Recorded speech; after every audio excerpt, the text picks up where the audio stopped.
बिस्मिल्लाहिर्रहमानिर्रहीम। Hello, welcome back to my channel chemistry zone. आज हम एक नया टॉपिक लेके आए हैं जो कि है atomic radius trend of periodic table. Previous topic चल रहा है, मींस कि वीडियो नहीं लेके आए हैं जिसमें हमारे पास ट्रेंड जो है वो पीरियोडिक टेबल का जो है वो एटॉमिक साइज़ है या एटॉमिक रेडियस है। हम वो करेंगे कि ग्रुप टू ग्रुप क्या इफ़ेक्ट होता है, टॉप टू बॉटम क्या इफ़ेक्ट होता है, ये सारी चीज़ें आज इसमें पढ़ेंगे और थोड़े से प्रॉब्लम्स भी सॉल्व करेंगे। ठीक है जी, तो चलें जी वीडियो को स्टार्ट करते हैं कि हमारे पास एटॉमिक रेडियस क्या है, इसकी डेफिनेशन वगैरह क्या है। तो एटॉमिक रेडियस आप लोगों को पता है कि रेडियस क्या होता है। जो मैथमेटिक के स्टूडेंट्स हैं उनको ये पता होगा कि रेडियस क्या होता है, कि डायमीटर का हाफ लें तो रेडियस होता है। यहाँ तक आप लोगों को बात क्लियर है। तो चलें जी यहाँ से देखते हैं कि एटॉमिक रेडियस क्या है।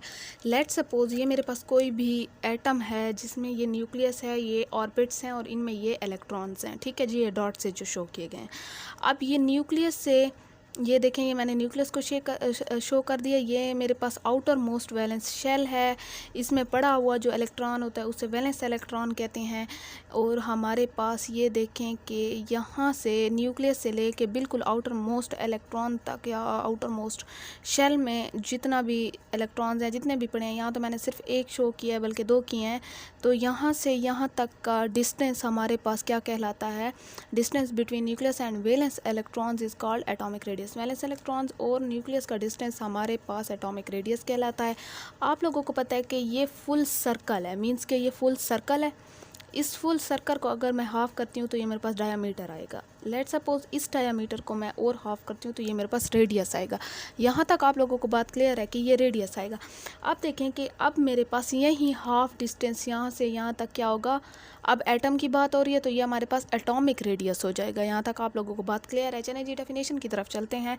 It is the distance from centre of nucleus, nucleus से लेके मीन्स न्यूक्लियस सेंटर में होता है जिसमें प्रोटॉन्स होते हैं, और यहाँ तक to the outer most shell containing electrons, mean के आउटर मोस्ट वैलेंस शेल जो है इसमें इलेक्ट्रॉन कंटेनिंग है। और इसका जो डिस्टेंस है वो क्या कहलाएगा, वो हमारे पास एटॉमिक रेडियस कहलाएगा। आप देखते हैं एटॉमिक रेडियस के हमारे पास कितनी टाइप्स हैं। कि एटॉमिक रेडियस में हमारे पास 4 टाइप्स हैं, एटॉमिक और metallic radius, ionic radius, covalent radius और वान डेर वाल रेडियस। ये केमिकल बॉन्डिंग में भी यही चीज़ें होती हैं जिसकी वजह से केमिकल बॉन्ड बनते हैं। ये हमारे पास ये चीज़ डिपेंड कर रही होती है कि वैलेंस वाला जो है इलेक्ट्रॉन कैसे रिएक्ट कर रहा है या वो कैसे हमारे पास बॉन्डिंग करें, यही चीज़ें होती हैं। अब ये देखें कि एटॉमिक रेडियस या मेटेलिक रेडियस हमारे पास क्या है। सबसे पहले ये पढ़ते हैं। तो एटॉमिक रेडियस या मेटेलिक रेडियस हमारे पास है कि the atomic radius of an atom is defined as 1/2 of the inter nuclear distance between 2 identical atom in a chemical bond. Means कि हमारे पास 2 आइडेंटिकल एटम हैं। लेट सपोज कोई भी ऐसे 2 एटम है आइडेंटिकल। अब इनके दरमियान इन दोनों का रेडियस जो है हम उसे कहेंगे कि 1/2 ऑफ इंटर न्यूक्लियर, मीन्स के न्यूक्लियस से जो डिस्टेंस होता है between 2 identical atom in a chemical bond. इन लोगों ने अब एक किस्म का इन लोगों ने बॉन्ड किया हुआ है, मेटेलिक बॉन्ड शो कर रहे हैं। और इनका डिस्टेंस जो है किस चीज़ का, इंटर न्यूक्लियर डिस्टेंस, रेडियस हमारे पास जो है, या मैं कहूँ कि यहाँ हाफ ऑफ डिस्टेंस जो है दोनों का आइडेंटिकल एटम का, मोनो एटॉमिक का, वो क्या कहलाएगा, मेटेलिक रेडियस कहलाएगा या एटॉमिक रेडियस कहलाएगा। लेट सपोज मेरे पास Br2 है। Br2 में देखते हैं कि लेंथ, फुल बॉन्ड लेंथ जो होती है हमारे पास इतनी है 2.6 एंगस्ट्रॉम, 66 एंगस्ट्रॉम। अगर मैं एटॉमिक रेडियस फाइंड करती हूँ तो मेरे पास एवरेज लेंगे, मींस के दोनों बॉन्ड को अब मैंने किया तो मेरे पास दोनों का ये आ रहा है, डिवाइडेड में मैं 2 करती हूँ तो मेरे पास एटॉमिक रेडियस आता है। क्योंकि आप लोगों को पता है कि रेडियस किस चीज़ का हाफ होता है, डायमीटर का। यहाँ देखें कि ये मेरे पास जो है डायमीटर है, ये कोई भी एटम हो गया है, सॉरी यहाँ मैंने मॉलिक्यूल लिख दिया है, आप लोग यहाँ इसको एटम कर लें। और ये एटम 2A B कोई चीज़ मैंने डिनोट करने के लिए 1 2 लगा दी है। इसके बाद जो है आप लोगों ने इसकी एवरेज ले लेनी है। तो ये आपके पास एक छोटा सा फार्मूला आ जाएगा कि आपके पास कहीं भी क्वेश्चन आता है तो आपको समझ आ जाएगी। फिर एक चीज़ बताते हैं कि वो कहते हैं स्मॉलर द वान डेर वाल रेडियस। आप क्या कहते हैं कि स्मॉलर देन वान डेर वाल रेडियस। वो कहते हैं कि मेटेलिक जो होता है वो वान डेर वाल से क्या होता है, स्मॉलर होता है। Radius of metallic radius is smaller then van der वाल and greater than covalent bond या कोवेलेंट रेडियस। यहाँ रेडियस लिख रहे हैं, सॉरी ये यहाँ रेडियस आएगा। अब रीज़न उसका बता रहे हैं कि in metallic radius there is a metals ion are bounded to each other. ये देखें बिल्कुल ऐसे ही, बिल्कुल ये देखें कि हमारे पास जो है bounded to each other but not very much compare to covalent radius. In covalent radius there is more overlapping. अब एक चीज़ समझे कि हमारे पास मेटेलिक जो बॉन्ड होता है, जैसे ये दो आइडेंटिकल एटम है, ये केमिकल बॉन्ड बना रहे हैं, तो ये बिल्कुल एक दूसरे के करीब होंगे और इनका ये इंटर न्यूक्लियर डिस्टेंस जो है वो क्या कहलाएगा, इससे मेटेलिक रेडियस कहेंगे। लेकिन हमारे पास जो कोवेलेंट होता है उसमें ओवरलैपिंग होती है, तो वो थोड़ा सा क्लोज हो जाते हैं। मीन्स कि ज़्यादा ओवरलैपिंग की वजह से वो क्या हो जाते हैं, उनका रेडियस कम हो जाता है। अब ये देखें इसका यहाँ तक का रेडियस जो है ये बहुत कम है, तो इसीलिए इसे कहते हैं कि ये कोवेलेंट रेडियस है। मेटेलिक रेडियस जो होता है वो क्या होता है, वो ज़्यादा होता है, ग्रेटर होता है। यूनिट्स देखें, अब यूनिट्स में आ रहे हैं कि एक एंगस्ट्रॉम, जैसे मैंने ऊपर बताया, एंगस्ट्रॉम के अलावा अगर आप लोग के पास कोई भी यूनिट्स आ जाएं, जैसे कि 1 × 10⁻⁻10 है मीटर, फिर इज़ इक्वल टू 10⁻⁻8 मीटर या 0.10 नैनोमीटर या 100 पिकोमीटर। तो इसमें से कोई भी आ सकता है, ये आप लोग कन्वर्ट कर सकते हैं। यूनिट मींस के आएगा तकरीबन एंगस्ट्रॉम में। अगर कोई भी क्वेश्चन में आप लोगों को एंगस्ट्रॉम में दिया हुआ है, आपने लास्ट में जो आंसर निकालना है वो भी एंगस्ट्रॉम में है। अगर पिकोमीटर में है तो पिकोमीटर में ही आंसर निकलेगा, ऐसी बात है ना। तो अभी तक कोई ऐसा क्वेश्चन नहीं है जिसमें कोई यूनिट कन्वर्जन वगैरह देखी हो मैंने, बाकी सिंपल क्वेश्चंस हैं। अब देखते हैं कि ट्रेंड्स जो हैं, ट्रेंड्स इन पीरियोडिक टेबल हमारे पास क्या हैं। अगर आप लोग ये चीज़ देखें कि हमारे पास ग्रुप जो होते हैं वो क्या होते हैं, टॉप टू बॉटम होते हैं। ग्रुप ऐसे चलते हैं, पीरियड ऐसे चलते हैं, ठीक है। ये पीरियड ऐसे चलते हैं और ग्रुप ऐसे चलते हैं, ये group and this is period, left to right. अब ग्रुप में देखते हैं कि टॉप टू बॉटम क्या होता है। तो हमारे पास आप लोगों को पता है कि top to bottom shell increase होते हैं। Down to group number of shell increases, so atomic radius increases. अब आप लोग एक चीज़ देखें, मैं आपको पीरियोडिक टेबल से शो कर देती हूँ कि मेरे पास कैसे है। ये देखें, अगर मैं अल्कली मेटल का देखूँ तो मेरे पास ये एटॉमिक नंबर लिखे हुए हैं, ठीक है। अब यहाँ से ऐसे जाएगा ना, ये पीरियड है और ये ग्रुप है। अब देखिए कि मैंने इन तीन का जो है ये एक एटम बना के आप लोगों को भी दिखाया कि आप लोगों को इतनी समझ आ जाए कि हमारे पास शेल कैसे इंक्रीज़ हो रहे हैं, ठीक है। अब देखें, हाइड्रोजन एटम है, इसमें 1 एटॉमिक नंबर है। 1 एटॉमिक नंबर मीन्स के यहाँ से यहाँ तक, अब मैंने यहाँ एटम नहीं है, यहाँ से मैंने यहाँ तक आप लोगों को एटॉमिक रेडियस शो किया है कि इसका वैलेंस शेल ये वाला है, इसमें एक ही इलेक्ट्रॉन पड़ा है, तो इसका एक शेल क्या होगा, ये सिर्फ एक ही शेल है। यहाँ तक आप लोगों को बात क्लियर है। लिथियम का देखें, लिथियम का 3 एटॉमिक नंबर है, तो आपको पता है पहले शेल में 2 आते हैं, फिर जितने बचेंगे वो आउटर मोस्ट में आएंगे। तो ये यहाँ से लेकर आउटर मोस्ट तक इसका एटॉमिक रेडियस ये है, और इसमें हमारे पास 2 शेल हैं, 1 2, एक पहले वाले में 2 इलेक्ट्रॉन, दूसरे वाले में 1 इलेक्ट्रॉन, ये वैलेंस इलेक्ट्रॉन्स हो गए जो ऊपर ऊपर पड़े होते हैं। अब हमारे पास सोडियम देखें 11 है, सोडियम 11 में यहाँ से बिल्कुल आउटर मोस्ट तक एटॉमिक रेडियस हो गया, ठीक है। अब इसके पास देखिए कि पहले में 2 होते हैं हमेशा, दूसरे में 8 होते हैं, वो जो बचेगा वो इसमें आएगा 1, मीन्स के 10 ये हो गए, 11वां ये पड़ा है, तो इसके 1 2 3 शेल हो गए। आप देखें 1 2 3 नंबर ऑफ़ शेल इंक्रीज़ हो रहे हैं टॉप टू बॉटम। जितने भी आप लोग ग्रुप में देखें तो उनके नंबर ऑफ़ शेल इंक्रीज़ हो रहे हैं। तो अब इसका एटॉमिक रेडियस और इसके एटॉमिक रेडियस में फ़र्क है ना, क्या हो रहा है, एटॉमिक रेडियस इंक्रीज़ हो रहा है। यहाँ से ये तो कम था, ये थोड़ा ज़्यादा, ये ज़्यादा, ठीक है, उससे ज़्यादा। अब यहाँ टॉप टू बॉटम हमारे पास नंबर ऑफ़ शेल इंक्रीज़ हो रहे हैं। यहाँ तक आप लोगों को बात क्लियर है। तो हम कह सकते हैं कि टॉप टू बॉटम हमारे पास क्या है कि शेल इंक्रीज़ हो रहे हैं, तो एटॉमिक रेडियस भी इंक्रीज़ हो रहा है। अब देखते हैं लेफ़्ट टू राइट आप लोगों के पास क्या है। अगर लेफ़्ट टू राइट देखते हैं, एटॉमिक रेडियस डिक्रीज़ होता है, इफेक्टिव न्यूक्लियर चार्ज इंक्रीज़ होता है, मींस कि एक पॉजिटिव, एक मींस के प्रोटॉन बढ़ता जाएगा, ठीक है। यहाँ दिखा देते हैं आप लोगों को, ये देख सकते हैं आप लोग के मेरे पास यहाँ 3 था, 4 था, यहाँ देखे 5 6 7 8 9 ऐसे बढ़ता जाएगा 10 नियॉन तक। मीन्स कि आप जितनी भी प्रोडक्ट टेबल देखेंगे उनमें लेफ़्ट टू राइट ये देखें, ये पीरियड ऐसे जा रहे हैं, बिल्कुल ये पीरियड ऐसे जा रहे हैं। तो इनमें हमारे पास क्या होगा कि बढ़ता जा रहा है, इफेक्टिव न्यूक्लियर चार्ज बढ़ता जा रहा है। आप लोगों को ये भी पता है कि जब इफेक्टिव न्यूक्लियर चार्ज बढ़ता है, मीन्स कि जितने इलेक्ट्रॉन्स बढ़ेंगे तो न्यूक्लियस उतना ज़्यादा अट्रैक्ट करेगा, मीन ज़ोर लगाएगा कि ये इन सब इलेक्ट्रॉन्स को जो है अपनी तवज्जो दे सके, तो वो सिकुड़ता जाएगा, मीन्स कि खींचेगा अपनी तरफ कि हमारे पास जो है जितने इलेक्ट्रॉन्स हैं वो उसकी तरफ आएँ। तो ये आगे हमारे पास शेल इंक्रीज़ नहीं होंगे। ऐसी बात नहीं है कि शेल इंक्रीज़ होंगे, बल्कि शेल वहीं रहेगा। जैसे अब ये वाला है, अब इसमें एक कहीं एक एटम में एक होगा, दूसरे में 2 इलेक्ट्रॉन होंगे, तीसरे में 3, चौथे में 4, ऐसे होते जाएंगे। इलेक्ट्रॉन्स उसी शेल में बढ़ते जाएंगे, जिसकी वजह से वो उस शेल को अट्रैक्ट करना शुरू कर देगा कि वो सिकुड़ता जाएगा, छोटा होता जाएगा, जिसकी वजह से हमारे पास लेफ़्ट टू राइट क्या होता है कि डिक्रीज़ होता है एटॉमिक रेडियस। ठीक है जी, यहाँ तक आप लोगों को बात क्लियर है।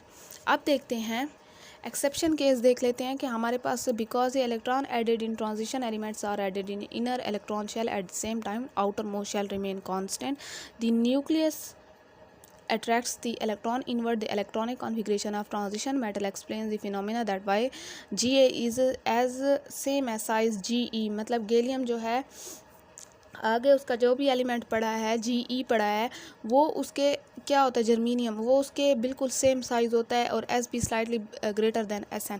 ये आप लोग एक चीज़ देखें कि मेरे पास ट्रांजिशन मेटल में हमेशा इनर शेल डी शेल जो होते हैं उनके वो पहले फिल होते हैं। ये एक आप लोग अगर देखें इलेक्ट्रॉनिक कॉन्फ़िगरेशन ट्रांजिशन एलिमेंट्स की, उसमें ये चीज़ एक्सप्लेन की गई है। जैसे उसमें भी एक्सेप्शन केसेस थे कॉपर और क्रोमियम के, सेम इस केस में भी हमारे पास एक्सेप्शन है कि वो कहते हैं कि जब ट्रांजिशन मेटल की बात आएगी तो पहले इनर वाले जो हैं वो इलेक्ट्रॉन फिल करेंगे, मींस के अंदर वाले शेल जो हैं वो इलेक्ट्रॉन्स पहले फिल करेंगे, आउटर मोस्ट वाले रिमेन कांस्टेंट रहेंगे, उनमें कोई चेंज नहीं आएगा। जिसकी वजह से जैसे इनर वाले, अगर लेट सपोज मेरे पास कोई भी न्यूक्लियस है और उसका ये जो मैं 2 शेल बना लेती हूँ या 3 चले मैं कर लेती हूँ, तो ये आउटर मोस्ट वाला जो है ये कांस्टेंट रहेगा और ये जो इनर वाले हैं ना, इसमें मैं ऐड करती जाऊँ क्योंकि हमारे पास ट्रांजिशन मेटल में ऐसा होता है कि कभी कभार एस वाला इलेक्ट्रॉन जो है वो दे देता है डी वाले को, तो डी वाला पहले होता है, हाफ फिल हो जाते हैं। जैसे मैंने पीछे भी वीडियो में बताया, अगर जो लोग मेरी पीछे वाली वीडियोस देख रहे हैं उनको ये चीज़ समझ आ जाएगी आसानी से। ठीक है, तो इसी की वजह से हमारे पास यहाँ एक्सेप्शन आती है और हमारे पास थोड़ी सी वेरिएशन आती है। वेरिएशन मीन्स चेंज आता है, ट्रेंड में चेंज आता है कि एस बी जो है वो बिगर है एस एन से। ठीक है, तो इसी चीज़ में जो है, क्योंकि हमारे पास ट्रांजिशन मेटल में जब अंदर चीज़ होती है, ऐड होती जाती है, तो न्यूक्लियस अट्रैक्ट अंदर वाली चीज़ को जल्दी कर सकता है, क्योंकि उसके करीब वाले शेल में इलेक्ट्रॉन्स होंगे तो वो उसे ज़्यादा अट्रैक्ट कर सकेगा बजाय आउटर मोस्ट में। तो आउटर मोस्ट तो होता भी इसमें कुछ नहीं है इतना ज़्यादा, अंदर वाले में ऐड हो रहे होते तो वो अंदर वाले को ज़्यादा अट्रैक्ट करेगा। यहाँ तक आप लोगों को बात क्लियर है। आप यहाँ एक और चीज़ आप लोगों ने ये देखनी है कि यहाँ क्वेश्चन है, if the distance between two nuclei of 2 atom in metallic bond is 180, what is the atomic radius of 1 atom. अब आप लोगों ने एटॉमिक या मेटेलिक रेडियस देखना है। ठीक है, तो हमारे पास कोई भी एटम है, मीन्स के 2 न्यूक्लियाई हैं 2 एटम के, तो उनका रेडियस आप लोगों ने देखना है। मैंने आप लोगों को पीछे बताया कि हमने एवरेज निकालनी है। जैसे अब एटॉमिक रेडियस ऑफ 1 एटम जो है वो क्या होगा कि अब उस एटम जो हम एक एटम का निकाल रहे हैं 180/2 कर दें, क्योंकि 2 टोटल एटम है तो 90 pm आएगा। pm में है मीन्स के पिकोमीटर में है, तो ये भी पिकोमीटर में आएगा। तो वो कहते हैं हमारे पास किस चीज़ का, विच एटम इज़ लार्जर। आप लोग देख सकते हैं कि मेरे पास के कहाँ पे है और बी आर कहाँ पे है, तो लेफ़्ट टू राइट और टॉप टू बॉटम वाला ट्रेंड चलेगा। के मेरे पास के 19 है और बी आर आप लोग देखें तो वो 35 है। ठीक है, लेफ़्ट टू राइट जा रहा है ना, हमारे पास ये कौन से ग्रुप में है, ये पीरियड नंबर 4 में है, ये स्टार्ट में है और ये लास्ट में है।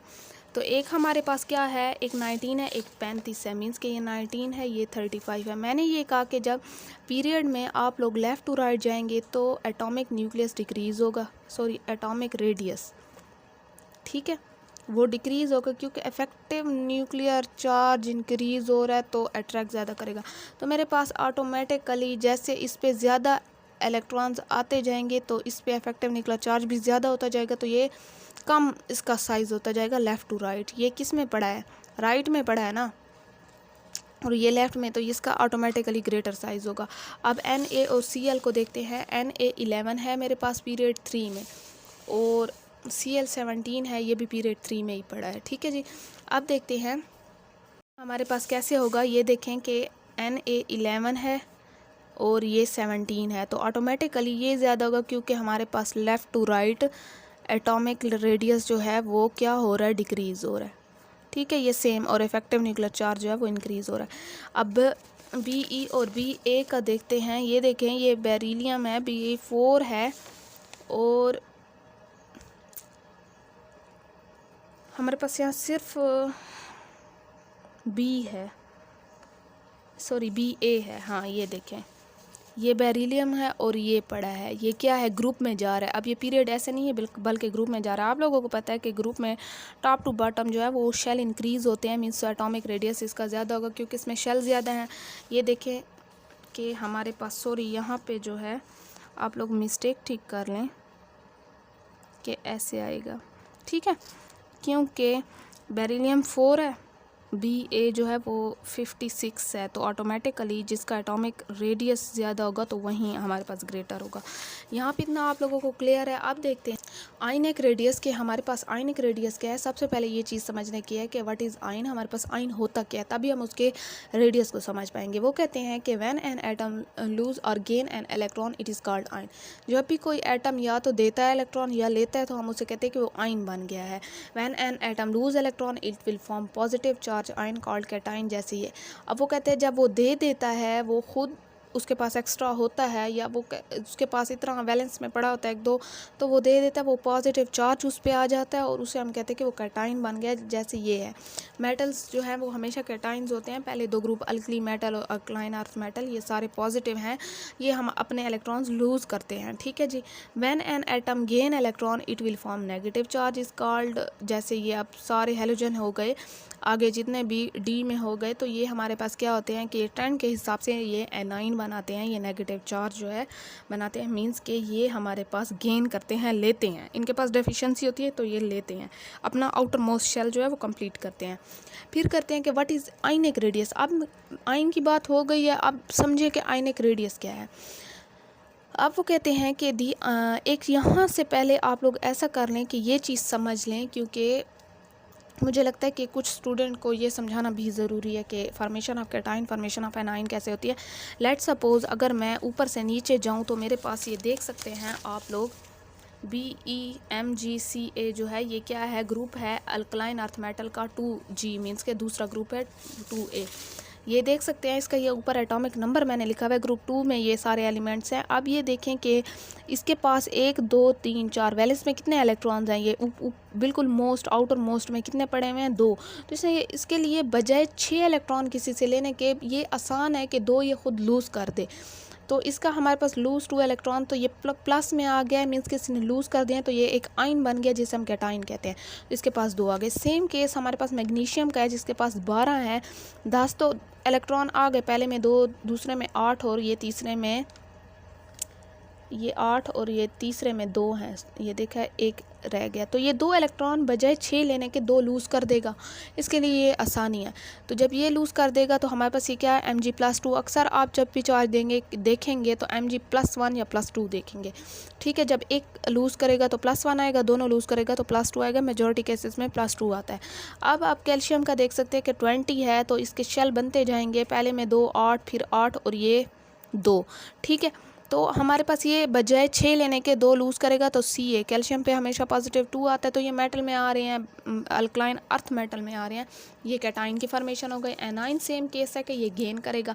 अब जो है ऑक्सीजन है हमारे पास, ये देखें, ये मैंने लिया एक एलिमेंट, एक ये ले लिया 16G, सल्फ़र ले लिया, बाकी मेरे पास एक फ्लोरीन, मैंने ये रैंडम लिए हैं, मींस कि आपको सिर्फ समझाना था। तो इसका ऑक्सीजन 18 का हमारे पास एटॉमिक नंबर है, आप लोग ये देख सकते हैं कि इसके पास 8 है, तो 2 पहले में और 6 उसमें। बजाय ये 6 लूज़ करे, ये 2 किसी से गेन कर सकता है, जैसे ये अब 2 दे रहे हैं तो ये इनसे गेन कर सकता है और यहाँ अपने ऑक्टेट कंप्लीट कर सकता है। तो मेरे पास क्या होगा, ये ब्लैक से जो शो किए गए हैं, ये मेरे पास जो गेन किए हैं इलेक्ट्रॉन्स, ये वो वाले हैं, उस पर -2 आ गए। 1 करेगा तो -1 आएगा, 2 लेगा तो -2 आएगा, 3 लेगा तो -3 आएगा। सेम ये केस है हमारे पास, सल्फर 16 मतलब 16 है, इसके ऊपर 6 हैं, तो ये 2 गेन कर सकता है हमारे पास, तो S नेगेटिव 2 आ गया, एनाइन बन गया, नेगेटिवली चार्ज बन गया। फ्लोरीन 9 होता है तो वो 1 करेगा क्योंकि उसके ऑक्टेट में जो है सिर्फ 1 की ज़रूरत है, तो इस पर हमेशा हेलोजन 1 करते हैं तो इसलिए इन पे 1 आता है। यहाँ तक बात क्लियर है। अब आते हैं एटॉमिक रेडियस की तरफ, आयनिक रेडियस की तरफ। आयनिक रेडियस को देखो तो वो कहते हैं कि the distance between nucleus of an ion and point up to which the nucleus of an ion and point up to which nucleus is able to exert it influence on electron cloud या distance of nucleus of ion to its valence electron in outer most shell.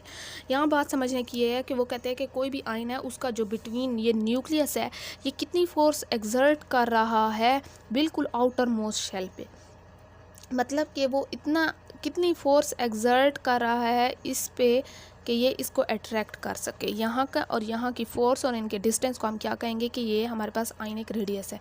या आप लोग ये भी कह सकते हैं simple wording में, इतनी मुश्किल वर्डिंग को अगर ये करें, मैंने 2 डेफिनेशन लिख दी हैं कि सिंपल में ये समझे कि न्यूक्लियस ऑफ आयन, ये आयन है ना, मीन्स कि ये तो एटम है। अब इसने लूज़ कर दिया, लूज़ करने के बाद यहाँ से यहाँ तक का जो डिस्टेंस है वो क्या कहलाता है, आयनिक रेडियस। ठीक है, क्योंकि ये आयन का रेडियस है, सेम वही पीछे वाली चीज़ है। तो ये हमारे पास इसका व्हाट इज़ आयनिक रेडियस हो गया है। अब एक चीज़ समझें कि हमारे पास कैटाइन हमेशा जो पॉजिटिवली चार्ज स्पीशी होते हैं और ये एनाइन नेगेटिव, ये स्मॉलर होता है देन पेरेंट, क्योंकि ये हमेशा लूज़ करता है।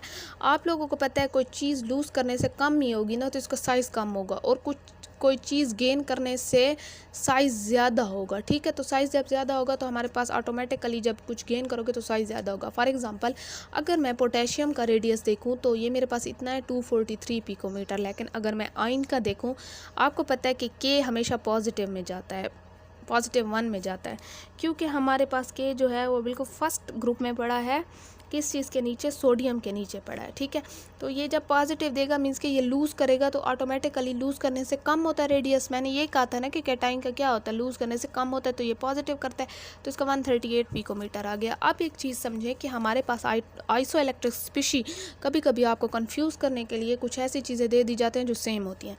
जैसे आइसो इलेक्ट्रिक स्पीशी, इसे कहते हैं एटम और ion which consist of same number of electrons are considered as iso electric species.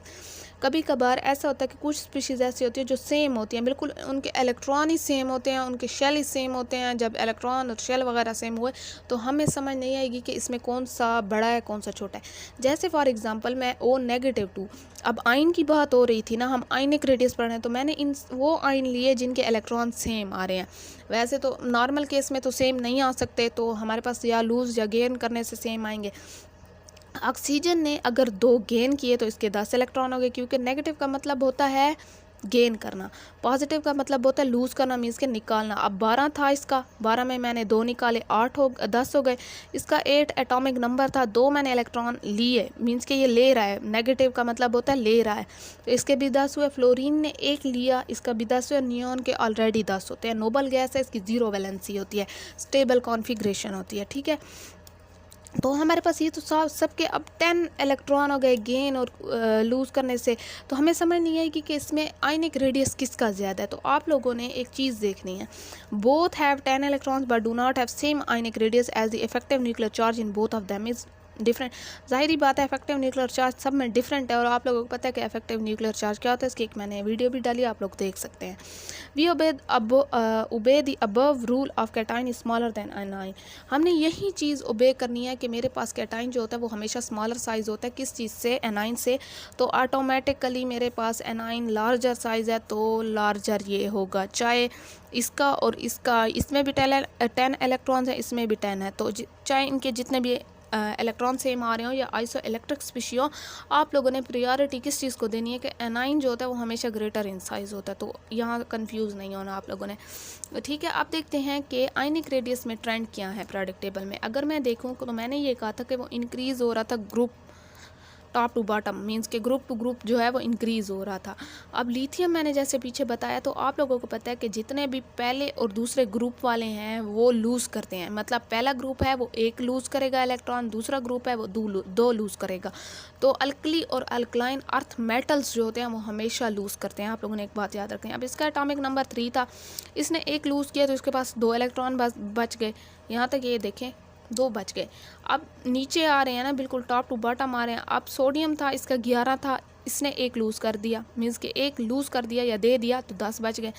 इसके इलेक्ट्रॉन देखें, अब 10 बच गए, इसके दो, इसका एक शेल है, इसके 2 शेल है। अब K18 था, इसने एक लूज़ कर दिया, मीन्स कि सिर्फ पॉजिटिव हो तो उसका मतलब है एक लूज़ किया है, 2 पॉजिटिव हो 2 लूज़ किया, या साथ में 2 लिखा भी होगा, तो इसका 3 शेल है। लेकिन फिर भी लूज़ करने के बावजूद भी आप लोग देख रहे हैं कि इसका एक शेल है, 2 शेल है, 3 शेल है, तो इनका न्यूक्लियस से आउटर मोस्ट तक डिस्टेंस जो है वो ज़्यादा होता जाएगा, जिसकी वजह से ये क्या होगा कि हम कहेंगे कि एटॉमिक रेडियस इंक्रीज़ हो रहा है, चाहे वो लूज क्यों ना करें, लेकिन उनके शेल जो हैं वो एक मतलब एलिमेंट टू एलिमेंट नीचे इंक्रीज़ हो रहे हैं, जिसकी वजह से एटॉमिक जो रेडियस है वो इंक्रीज़ हो रहा है। ठीक है, अब अगर हम पीरियड की बात करते हैं तो हमें पता है कि पीछे भी पीरियड में वेरिएशन आई थी कि हमारे पास जो था स्लाइटली ग्रेटर था, बिगर था साइज़, जैसे पीछे हमने एक्सेप्शन केस पढ़ा है। पीरियड में देखते हैं, अगर हम पीरियड 3 में देखें तो मेरे पास वो कहते हैं कि आयनिक रेडियस पहले डिक्रीज़ होगा फिर इंक्रीज़ होगा। यहाँ तक आप लोगों को बात क्लियर है। अब देखें कि मेरे पास फर्स्ट एलिमेंट्स जो होते हैं हमेशा कैटाइन होते हैं, मीन्स कि वो पॉजिटिव बनाते हैं, जैसे मैंने कहा था, जिसमें ग्रुप 1A भी आ रहा है और 2A भी आ रहा है, जो मेटल्स हैं या अल्कलाइन अर्थ मेटल है, अल्कली मेटल या अल्कलाइन अर्थ मेटल। अब पीरियड 3 में यहाँ देखते हैं कौन सा है। पीरियड 3 ये देखिए मेरे पास NaMg, यहाँ पे एलुमिनियम, सिलिकॉन, फास्फोरस, ये सल्फ़र, क्लोरीन, आर्गान। यहाँ आर्गान को वैसे छोड़ दें, ये नियॉन ये नोबल गैसेस में हैं। तो हमारे पास यहाँ पे देखिए कि मेरे पास ये, आपको पता है कि Na हमेशा क्या करता है, लूज़ करता है, तो यहाँ से जितने भी हैं वो लूज़ करते जाएंगे, और फिर जो हमारे पास ये P है या फास्फोरस है, यहाँ से हमारे पास गेन करते जाएंगे। आर्गान की 0 वैलेंसी होती है, ये नोबल गैस है और ये रिएक्ट नहीं करेगा। ठीक है, तो मेरे पास 10 से डायरेक्ट मीन्स कि हमारे पास पहले जो है वो डिक्रीज़ हुआ है फिर इंक्रीज़ हुआ है। तो आपको पता है कि जब डिक्रीज़ होगा तो हमारे पास लूज़ करेंगे, ठीक है, लूज़ करेंगे, कैटाइन बनाएंगे, और अगर इंक्रीज़ करेंगे तो एनाइन बनाएंगे, गेन कर रहे हैं, तो ऑटोमेटिकली जब गेन करेंगे तो हमारे पास क्या होगा, रेडियस ज़्यादा होगा। यहाँ तक आप लोगों को बात क्लियर है। इंशाल्लाह मुझे उम्मीद है कि आप लोगों को यहाँ तक बात क्लियर होगी, क्योंकि मैंने बहुत ही सिंपल वर्डिंग में बताया है। अब आप लोग देखें कि हमारे पास ऑक्सीडेशन स्टेट कहीं पे आ जाती है, आप लोगों को समझ नहीं आता कि दोनों सेम चीज़ एलिमेंट दिए जाते हैं, लेकिन ऑक्सीडेशन स्टेट ये वाली चीज़ वैलेंसी जो ऊपर पड़ी होती है कि इतने इसने लूज़ किए, इसने 3 लूज़ किए, इसने 2 लूज़ किए, तो इसमें कौन सा ज़्यादा होगा। तो ऑक्सीडेशन स्टेट जो होती है वो इन्वर्सली प्रोपोर्शनल है कैटाइन के, मींस के कम लूज़ करेगा तो ग्रेटर साइज़ होगा, जितना ज़्यादा आप लोग लूज़ करते जाएंगे आप लोगों के पास उतनी ज़्यादा कमी आती जाएगी। तो इसने बहुत ज़्यादा 3 लूज़ कर लिए तो इसका साइज़ और छोटा होता जाएगा, बजाय इसके इसने 2 सिर्फ लूज़ किए हैं, तो इसके पास फिर भी कुछ ना कुछ होगा, इसका कुछ ना कुछ साइज़ होगा, इसके पास बिल्कुल नहीं होगा। फिर वो कहते हैं which atom has a bigger atomic radius. आप देखते हैं कि ये नेगेटिव है, ये पॉजिटिव है। आपको पता है कि पीछे रूल नेगेटिव का बता रहा था कि एनाइन ग्रेटर इन साइज़ होता है। Which atom has greater ionic radius, ये इसने लूज़ किया है, ये नॉर्मल है, तो ऑटोमेटिकली लूज़ वाले का ज़्यादा होगा ना, मीन्स कि इसका छोटा हो जाएगा, इसने एक लूज़ कर दिया है तो इसका एक शेल ही ख़त्म हो जाएगा। आप लोगों को पता है कि 19 एटॉमिक नंबर है, जब ये 18 हो जाएगा तो इसका एक आउटर मोस्ट शेल में एक इलेक्ट्रॉन होता है, तो ये बहुत कम हो जाएगा। ठीक है, ये पीछे भी मैंने इसका दिखाया है, तो ये मेरे पास ग्रेटर इन साइज़ होगा। अब वो कहते हैं कि एटॉमिक आयनिक रेडियस जो है Na का इतना है, inter nuclear distance between ion pair of NaCl ionic crystal is equal to इतना, मीन्स के दोनों जो आयनिक क्रिस्टल है उसका इतना साइज़ है और सिर्फ Na जो आयन है उसका इतना है। आप लोगों ने Cl का फाइंड करना है, दोनों का भी दे दिया और सिर्फ Na का भी दे दिया, फाइंड किसका करना है, Cl का करना है। अब देखें कि मेरे पास दोनों का दे दिया गया है, जैसे NaCl है तो मेरे पास ये Na का रेडियस प्लस Cl का रेडियस मिला के अगर मैं प्लस करूँ तो मेरे पास NaCl का डायामीटर बनता है। यहाँ तक बात क्लियर है। अब उन्होंने इसकी NaCl की वैल्यू भी दे दी है मेरे पास और Na की भी दे दिया। मैंने फाइंड क्या करनी है, रेडियस ऑफ क्लोरीन फाइंड करना है। क्लोरीन अगर मैं इस साइड पे लेके आती हूँ और इसको इस साइड पे लेके जाती हूँ तो मेरे पास माइनस हो जाएगा, ऑटोमेटिकली माइनस होगा तो जो आंसर आएगा वो एंगस्ट्रॉम में आएगा और वो मेरे पास क्लोरीन का रेडियस होगा। ठीक है, वो कहते हैं इंक्रीजिंग PSI और N का साइज़ लिखना है। वो कहते हैं कि मेरे पास नाइट्रोजन हमेशा क्या होता है, 7 होता है, P15 होता है और SI मेरे पास क्या होता है, 14 होता है। अच्छा, एक चीज़ आप लोगों ने ये भी समझनी है कि मेरे पास पूरा रीज़न लिखा हुआ है N and P are in same group 15, so radius of N is smaller than P, radius increases as we go down to group. Means के P और N P, आपको पता है कि मेरे पास जब ऊपर से नीचे की तरफ आते हैं तो रेडियस इंक्रीज़ होता है, तो इसका इंक्रीज़ है, इसका कम है। ठीक है, यहाँ तक आप लोगों को बात क्लियर है। तो मतलब कि वो कहते हैं हमने, अच्छा ऑर्डर में, इंक्रीजिंग ऑर्डर में लिखना है। ये 7 है, अब इसका फिर भी कम है, इससे इसका ज़्यादा है। यहाँ तक आप लोगों को बात क्लियर है। अब देखें कि मेरे पास फिर आता है SI ये पड़ा है। ठीक है, तो यहाँ से जब आएंगे तो इस पे मेरे पास जो है क्या होगा कि एनाइन होते हैं, और हमें पता है कि एनाइन यहाँ से यहाँ तक इंक्रीज़ होते हैं। मीन्स के लेफ़्ट टू राइट एनाइन बनते हैं, हमारे पास इंक्रीज़ होते हैं रेडियस। तो मेरे पास जो है क्या आएगा कि इसका जो है वो ज़्यादा आ जाएगा रेडियस फास्फोरस से, और फास्फोरस का जो ज़्यादा है वो नाइट्रोजन से है। इसका आप लोग यहाँ भी देख सकते हैं कि SI and P are in third group, so SI is to the left of P, therefore radius of P is smaller. ठीक है, लेफ्ट ऑफ P हमारे पास atomic radius decreases as we move from left to right across the period. Means कि हमारे पास पहले decrease होता था, फिर इंक्रीज वेरिएशन आ रही थी, तो वो कहते हैं लेफ्ट टू राइट डिक्रीज़ हो रहा है। अब इंडिकेट लार्जेस्ट स्पीशी करनी है आप लोगों ने कि इसमें हमारे पास लार्जेस्ट स्पीशी कौन सी है। नेक्स्ट क्वेश्चन में ये देख सकते हैं आप लोग के N पे -3 है और इस पर सिर्फ -1 है। लेकिन आप लोग अगर इस 7 था, इसने -3 मीन्स 3 लिए हैं, 10 इलेक्ट्रॉन। इसके पास 9 इलेक्ट्रॉन थे, इसने -1 है, मीन्स कि इसने 1 इलेक्ट्रॉन लिया है, तो हमारे पास ये क्या हो गया 10 आइसोइलेक्ट्रिक स्पीशी आ गए। लेकिन मैंने फिर भी बताया था कि जिस पे अगर दोनों सेम नेगेटिव आ गए हैं और आप लोगों को नहीं पता चल रहा कि अब इसमें कौन सा होगा, मैंने ये बताया था कैटाइन में आप लोगों को पता चल रहा था कि जिसने कम लूज़ किया उसका ग्रेटर साइज़ होगा, लेकिन इसमें जिसने ज़्यादा गेन किए हैं उसका हमारे पास ग्रेटर साइज़ होगा। गेन करने का मतलब यही है ना, नेगेटिव का मतलब गेन करना, और जितना ज़्यादा गेन करेंगे आपके पास उतनी ज़्यादा चीज़ होगी, जितना ज़्यादा पैसा उतना बड़ा घर। तो सेम इसके पास जितने ज़्यादा इलेक्ट्रॉन्स उतने ज़्यादा इसका एटॉमिक रेडियस, आयनिक रेडियस। तो यहाँ Mg का भी देख सकते हैं, लेकिन Mg में यही था कि जितना ज़्यादा लूज़ करेगा उतना उसके पास रेडियस जो है वो कम होगा। ग्रुप 2 में देख सकते हैं ये 20 था, ये 12 था, इसका ऑटोमेटिकली ज़्यादा होगा क्योंकि ये 20 था। अगर इसने 2 लूज़ भी कर लिया तो इसके कम होगा। ग्रुप 2 में देख सकते हैं ये 20 था, ये 12 था, इसका ऑटोमेटिकली ज़्यादा होगा क्योंकि ये 20 था। अगर इसने 2 लूज़ भी कर लिया तो इसके पास 18 ये देखें हो गए, लेकिन ये 12 था, इसने 2 लूज़ कर लिया, इसके 10, तो इसके इलेक्ट्रॉन ज़्यादा, इसके शेल भी ज़्यादा होंगे बजाय 10 से। बल्कि शेल ज़्यादा नहीं होंगे, शेल दोनों में 2 ही होंगे।